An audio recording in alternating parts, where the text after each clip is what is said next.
হরে কৃষ্ণ প্রভুজি মাতাজি বাড়িতে আছেন? হরে কৃষ্ণ বাড়িতে আছেন? হ্যাঁ আসছি দাঁড়ান। হ্যাঁ আসুন ভেতরে আসুন। ওপরে উঠে আসুন। একাই এসেছেন, সঙ্গে কেউ আসেনি? আর আসুন এখানে বসুন এখানে। সকলেই ব্যস্ত তাই একাই এলাম। আপনি কেমন আছেন আর আপনার বাড়ির সকলে কেমন আছে? আমি ভালো আছি, আমার বাড়ির সকলেই ভালো আছে। আপনারা কেমন আছেন? আমাদের বাড়ির সবই ঠিকঠাকই চলছে, কোনো অসুবিধা নেই। তবে আমি ভাবছিলাম আপনার কাছে যাব, আপনি এসেছেন ভালোই হয়েছে। কি ব্যাপার, কিসের জন্য যাবেন বলে?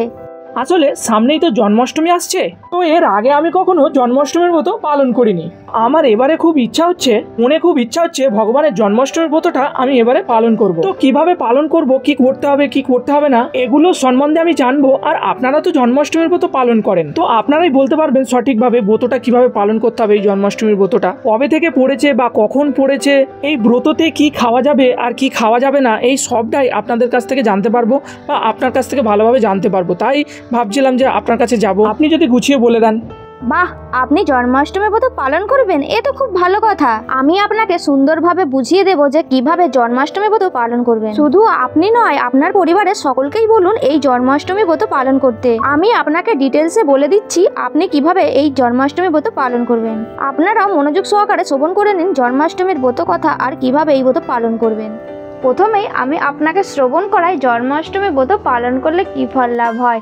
ভবিষ্যত্তর পুরাণে বলা হয়েছে কোনো ব্যক্তি যদি জন্মাষ্টমী ব্রত পালন করেন তাহলে সেই ব্যক্তি পাপ থেকে মুক্তি লাভ করেন, সর্বসিদ্ধি লাভ করেন।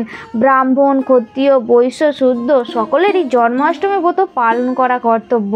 কোনো ব্যক্তি যদি জন্মাষ্টমী ব্রত পালন করেন তাহলে সেই ব্যক্তি 20 কোটি একাদশী করার ফল লাভ করেন। তাহলে আপনারা বুঝতে পারলেন, আমরা যদি জন্মাষ্টমী ব্রত পালন করি তাহলে একটা দুটো একাদশী নয়, 20 কোটি একাদশী করার ফল লাভ করতে পারবো। হরিভক্তি বিলাস গ্রন্থে শ্রী সনাতন গোস্বামী পাদ উল্লেখ করেছেন যে কোনো ব্যক্তি যদি জন্মাষ্টমী ব্রত পালন করেন তাহলে সেই ব্যক্তির 7 জন্মের পাপ নষ্ট হয়।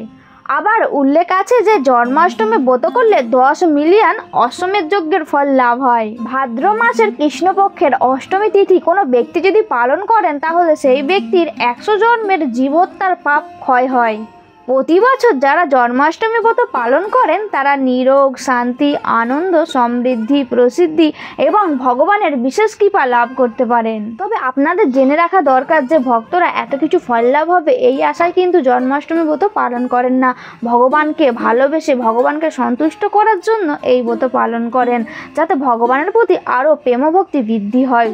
আর যারা পালন করে না তারা অধোগতি বা নিম্নগতি লাভ করেন।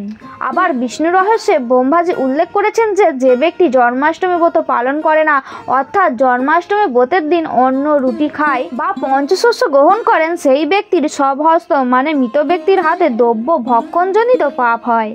আবার বলা হয়েছে কোনো ব্যক্তি যদি জন্মাষ্টমী ব্রত পালন না করেন তাহলে সেই ব্যক্তির শকুন, গাধা, কাক, বাজ পাখি, মানুষের মাংস ভক্ষণ করলে যা পাপ হয় তার সমান পাপ হবে।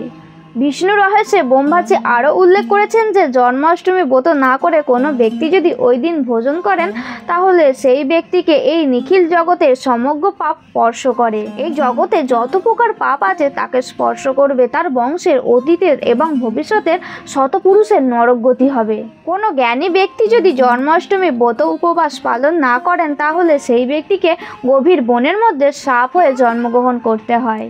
তিনি কখনোই ইহলোকে এবং পরলোকে শান্তি লাভ করতে পারেন না। ব্রহ্মহত্যা, গোহত্যা, নারী হত্যা, মদ্যপান প্রভৃতির মহাপাপ তাকে স্পর্শ করে। যে ব্যক্তি জন্মাষ্টমী ব্রতের দিন অন্ন, রুটি খায়, ব্রত করে না, সেই ব্যক্তির 100 কোটি জন্মের পুণ্য নষ্ট হয়। তাহলে বুঝতে পারলেন তো এই জন্মাষ্টমী ব্রত যদি পালন আমরা না করি তাহলে আমাদের কত বড় ক্ষতি হবে। ভাদ্র মাসের কৃষ্ণপক্ষের অষ্টমী তিথিতে ভগবান শ্রীকৃষ্ণ আবির্ভূত হয়েছিলেন, সেই জন্য সেই দিনটিকে বলা হয় জন্মাষ্টমী। শুধু মানুষ নয়, সমস্ত দেবতারা, শিবজি, ব্রহ্মাজি সকলেই এই জন্মাষ্টমী ব্রত পালন করেন। আচ্ছা, তাহলে জন্মাষ্টমী ব্রত কখন শুরু হবে আর কখন শেষ হবে? ভারতে জন্মাষ্টমী ব্রত শুরু হচ্ছে 15ই আগস্ট রাত্রি 11:49 আর শেষ হবে তার পরের দিন 16ই আগস্ট রাত 9:34। আর বাংলাদেশে শুরু হবে 15ই আগস্ট রাত্রি 12:19 আর শেষ হবে 16ই আগস্ট রাত 10:04। এবারে খুব গুরুত্বপূর্ণ একটি বিষয় নিয়ে আলোচনা করব, সেটি হলো জন্মাষ্টমী ব্রত আপনারা কিভাবে পালন করবেন। জন্মাষ্টমী হলো একটি বিশেষ দিন, ভগবানকে সন্তুষ্ট করার, ভগবানের বিশেষ কৃপা লাভ করার একটি বিশেষ দিন। তাই এই দিন 1 মিনিটও সময় নষ্ট না করে যথাযথ কাজে লাগান। আবার কিন্তু এই ব্রত 1 বছর পর আসবে, তাই প্রতিটা মিনিট প্রতিটা ঘন্টা আপনারা ভগবানের সেবার জন্য কাজে লাগাবেন। যারা আমিষ খান তারা ব্রতের আগের দিন, ব্রতের পরের দিন নিরামিষ খাবেন। আর যারা প্রসাদ পান প্রসাদ পাবেন। রাত্রিরে তাড়াতাড়ি খাওয়া দাওয়া করে ব্রাশ করে নেবেন বা দন্ত মার্জন করে নেবেন। তার পরের দিন অর্থাৎ ব্রতের দিন ব্রহ্ম মুহূর্তে ঘুম থেকে উঠে স্নান টান করে তিলক আচমন করে নেবেন। তারপর ভগবানের মঙ্গল আরতি করবেন বা ভগবানের মঙ্গল আরতিতে অংশগ্রহণ করবেন, বা যে যেভাবে ভগবানের সেবা পূজা করেন করে নেবেন। তবে অবশ্যই কিন্তু ব্রহ্ম মুহূর্তে বা ভোর ভোর সকাল সকাল ঘুম থেকে ওঠার চেষ্টা করবেন। ভগবানের চরণে ফুল দিয়ে সকাল সকাল ব্রতের সংকল্প করে নেবেন। ভগবানের কাছে প্রার্থনা করবেন যে হে ভগবান, হে বাসুদেব, আমি জন্মাষ্টমী ব্রত পালন করব। আপনি কৃপা করুন আমি যেন নির্বিঘ্নে নিরপরাধে এই ব্রত পালন করতে পারি। ভগবানের মন্দির খুব সুন্দরভাবে সাজাবেন। ভগবানের চরণে তুলসীপত্র ফুল নিবেদন করবেন। ভগবানের জন্য ফুলের মালা তৈরি করে নিবেদন করবেন বা তুলসীর মালা তৈরি করে ভগবানকে নিবেদন করবেন। ভগবানকে নতুন বস্ত্র পরাবেন, তবে হলুদ রঙের বস্ত্র পরালে ভালো হয়, কারণ হলুদ রং ভগবানের খুব প্রিয়। শাস্ত্রগ্রন্থ পাঠ করবেন, যেমন গীতা, ভাগবত। ভাগবতের 10ম স্কন্ধে ভগবানের বিভিন্ন লীলা আছে, বাল্য লীলা আছে, পাঠ বা শ্রবণ করবেন। ভগবান শ্রীকৃষ্ণের 8তর শতনাম পাঠ করবেন, শ্রবণ করবেন। শ্রী শ্রী কৃষ্ণ নামাষ্টকম পাঠ করতে পারেন। আপনারা চাইলে এই দিন মন্দিরে যেতে পারেন, সেখানে বিভিন্ন সেবা কাজ আছে করতে পারেন। বা মন্দিরে যদি না যেতে পারেন তাহলে বাড়িতেই থাকবেন, আর বাড়িতে থেকে ভগবানের সেবা কাজ তো করবেনই, আর তার সঙ্গে মুখে ভগবানের নাম কীর্তন করবেন। যেহেতু এই দিনটা হলো একটি বিশেষ দিন, তাই অন্য দিনের তুলনায় এই দিনে বেশি বেশি করে ভগবানের নাম জপ করার চেষ্টা করবেন। আপনারা বিভিন্ন ধরনের ভোগ রন্ধন করে ভগবানকে ভোগ লাগাবেন, যেমন দই, দুধ, ঘি, মাখন, সন্দেশ, নাড়ু, তালের বড়া।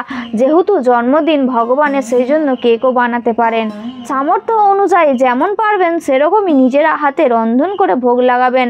তবে বাইরের জিনিস কিনে ভোগ লাগানোর থেকে নিজে রন্ধন করে ভোগ লাগানোই ভালো। আপনারা সেই প্রসাদ ব্রতের দিন গ্রহণ করবেন না, ব্রতের পরের দিন গ্রহণ করবেন। আপনারা চাইলে এই দিন ব্রাহ্মণ, বৈষ্ণবকে বা ভগবানের সেবার জন্য মন্দিরে দান করতে পারেন।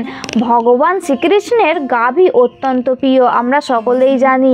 গোমাতার সেবা করার চেষ্টা করবেন এই দিন। যারা ব্রত উপবাস পালন করবেন তারা রাত 12টা পর্যন্ত নির্জলা উপবাস করবেন।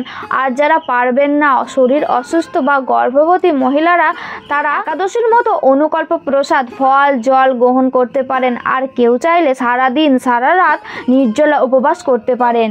রাত 12টার আগে অভিষেক করে নেবেন। আর যারা বাড়িতে অভিষেক করবেন তারা রাত 8টা-9টার সময় অভিষেক করবেন।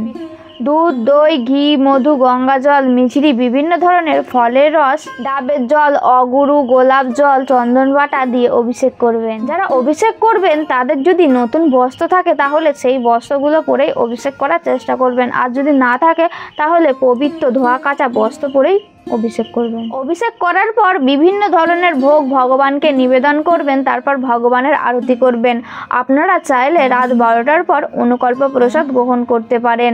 ব্রতের পরের দিন অর্থাৎ তার পরের দিন আপনারা পালন করবেন। সূর্যোদয়ের পর মহাপ্রসাদ মুখে দিয়ে আপনারা পালন করবেন।